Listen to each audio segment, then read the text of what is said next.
Aerobic endurance exercise training. Aerobic endurance training and resistance training provide a continuum of modalities that affect various physiological systems. The magnitude of change in response to any program depends on the athlete pre-training level and the characteristics of the program. As with resistance training, aerobic endurance training requires proper progression, variation, specificity, and overload if physiological adaptations are to take place. Many adaptations are needed from the cellular to the whole body level. Over the past 3 decades, volumes of information have been produced on aerobic endurance exercise and its subsequent training adaptations. As we have noted, aerobic metabolism plays a vital role in human performance, and it's basic to all sports, if for no other reason than recovery. Metabolically, the Krebs cycle and electron transport chain are the main pathways in energy production. Aerobic metabolism produces far more ATP from anaerobic metabolism and uses fats, carbohydrates, and proteins. Many sports involve interactions between the aerobic and anaerobic metabolic systems, and thus require appropriate training. For example, soccer, lacrosse, basketball, field hockey, and ice hockey involve continuous movement and thus constant aerobic demand. Mixed with bursts of sprints and power activities, proper conditioning of the aerobic system is vital to the ability of the player to sustain such activity and adequately recover. Table 8.1 for a guide to energy sources that various sports use. It appears that every athlete needs a basic level of cardiovascular endurance, which can be achieved using a wide variety of training, modalities, and programs. The traditional modality has been the slow, long-distance run. For the strength and power athlete, however, this may be irrelevant or even detrimental to power development. Adequate gains in aerobic fitness can be accomplished with interval training when appropriate and needed. The old concept of a aerobic base for purposes of recovery in anaerobic sports is somewhat misunderstood. Athletes can gain aerobic training adaptations without the use of long-distance running because a variety of alternative training programs exist. Excuse me. Interval training with short rest periods. Training adaptations. One of the most commonly measured adaptations to aerobic endurance training is an increase in maximum oxygen uptake associated with an increase in maximum cardiac output. As the intensity of exercise increases, the oxygen consumption rises to maximal levels. When oxygen consumption can no longer increase to meet the demands, maximum oxygen uptake has been achieved.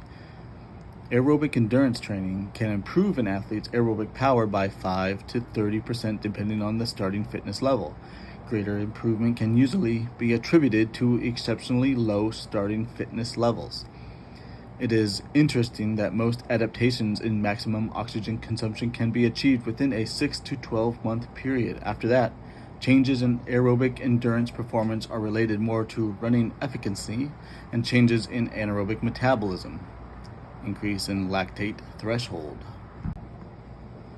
Metabolic changes include increased respiratory capacity, lower blood lactate concentrations at a given submaximal exercise intensity, increased mitochondrial and capillary densities, and improved enzyme activity.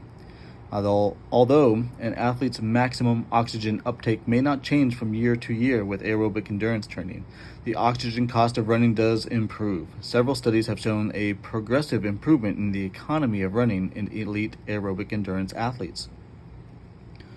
Long-term aerobic endurance training may improve the athlete's running economy more than the maximum ability to extract and use oxygen, i.e. VO2 max. Experienced runners may not improve their VO2 max, but their performance may be better due to enhanced running economy. The intensity of training is one of the most important factors in improving and maintaining aerobic power. Short, high-intensity bouts of interval sprints can improve maximum oxygen uptake if the interim rest period is also short. Callister et al.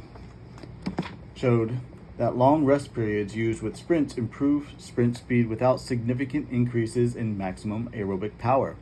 Therefore, longer training sessions with higher amounts of rest between exercise bouts results in less improvement in aerobic capacity.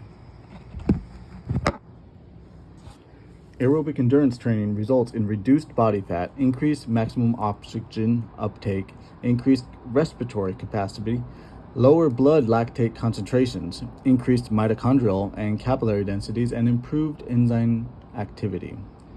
Physiological adaptations to aerobic endurance training vary according to age and sex. Maximum aerobic power decreases with age in adults. On the average, when matched by age, the aerobic power values in women range from 73 to 85% of the values of men. However, the general physiological response to training is similar in men and women. The differences in aerobic power may be caused by several factors, including women's higher percentage of body fat and lower blood hemoglobin values, and men's larger heart size and blood volume.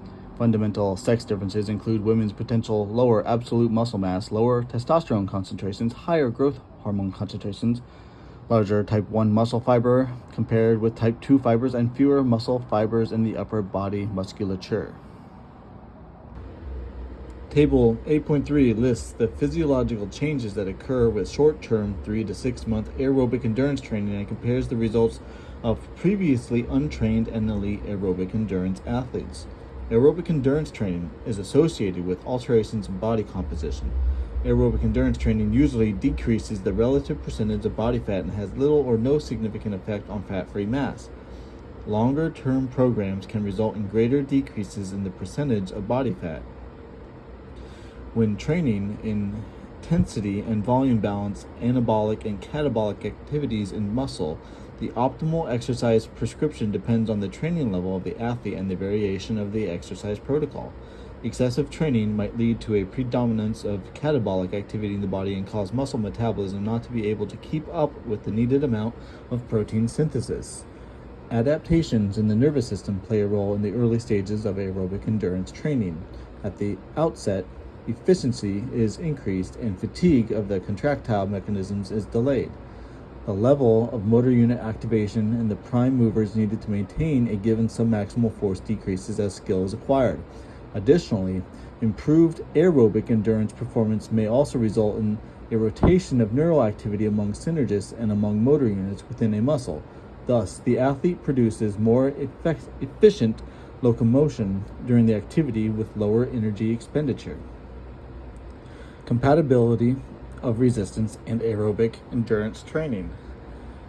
Combination resistance and aerobic endurance activities appears to interfere primarily with strength and power performance. When programs for maximum strength and power aerobic endurance training are done in excessive, maximum power performance is impaired. Callister et al. Showed that simultaneous sprint and aerobic endurance training decreases sprint speed and jump power. Possible explanations for this less than optimal power development include adverse neural changes and the alterations of muscle proteins in the fibers. In contrast, no adverse effects on aerobic power from heavy resistance exercise has yet to been observed, despite the expected cellular changes caused by heavy resistance exercise. The physiological mechanisms involved in such responses to simultaneous training remains unclear, but the stimulus to the muscle fiber is related to the alterations in neural recruitment patterns and attenuation of muscle hypertrophy. Such attenuation adaptations may result in overtraining, decrease in performance. It is also possible that if the simultaneous training programs are properly designed, they may just require more time for strength and power to be expressed due to the several simultaneous ultrastructural and enzymatic adaptations for multiple performance demands. Furthermore, the amount of protein accretion in certain muscle fibers may not be the same in a muscle that is being trained by high-intensity training programs for both strength and aerobic endurance. The majority of studies have used relatively untrained subjects to examine the physiological effects of simultaneous strength and aerobic endurance training. So little is known about the effects of previously active or fit individuals who are able to tolerate much higher intensity exercise training programs. A study by Kramer et al. Examined the physiological adaptations to 3 months of simultaneous high-intensity strength and aerobic endurance training in physically active men. 5 groups of subjects were used: a combination group, C, that performed both resistance training and aerobic endurance training. A group, UC, that performed upper body resistance training and aerobic endurance training. A resistance training only group, S. An aerobic endurance training only group, E. That performed both interval and continuous run training, and a control group. The groups that resistance trained increased 1RM strength in those lifts. The rate of strength development was arguably quicker in the S group, in that the percentage increases in the leg press 1RM was greater than that in the C group. Only the S group saw increases in peak power outputs in both upper and lower body tests.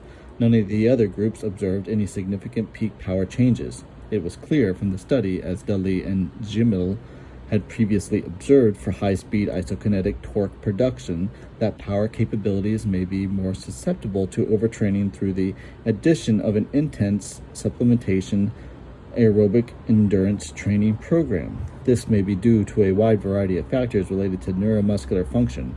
It may be that power development is much more susceptible to the antagonistic effect of combined strength and aerobic endurance training programs than slow velocity strength. The Dudley and Jamil study used cycle endurance training, which may indicate that the extreme oxidative stress on the tissue, even more than the exercise modality, creates the neuromuscular alterations that are counterproductive to power and high speed.